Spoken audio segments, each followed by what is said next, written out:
መልካም ተመልከት አዲስ ነው የሚባለው የምዕራብ ደንቢያ ወረዳ ትምህርት ቤት ኃላፊ ነኝ።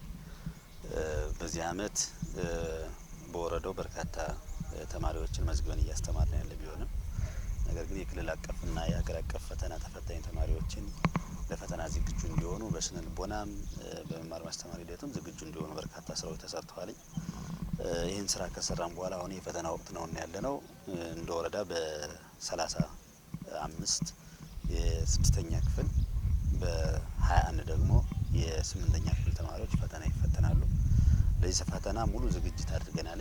ሙሉ ዝግጅት አድርገንም ሙሉ ፈተናው በየትምህርት ቤቱ አድሬስ ተደርጓል። የዚህ አመት ከሁሉም በተለየ መንገድ ፈተናውን ልዩ የሚያደርገው ያለምንም የጸጥታ መዋቅር በማህበረሰቡና በትምህርት ቤቱ በትምህርት መዋቅሩ ሰው እናስፈትነው ሲሆን ትላንትና ተጓጉዞ በሁሉም በ36ቱም ትምህርት ቤቶች የደረሰበት ሁኔታ ነው ያለ። ዛሬም በ36 ትምህርት ቤቶች ሁሉ ፈተና ዝግጅት ማድረጉን ያረጋገጥንበት ሁኔታ ሲኖር አጠቃላይ የስድስተኛ ክፍል ፈተና ዛሬ ይጀመራል። ነገ ከሰዓት ያልቃል። አጠቃላይ በስድስተኛ ክፍል እንደወረዳ የሚፈተኑ 1726 ተማሪዎች አሉ።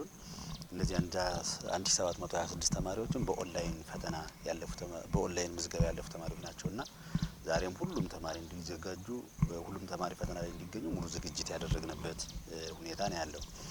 ሌላኛው ከ8ኛ ክፍል ፈተና ከአንድ ቀን ጋፕ በኋላ ሮብ ጋፕ ያደርግና በ11 እና በ12 ነው የሚሆነው።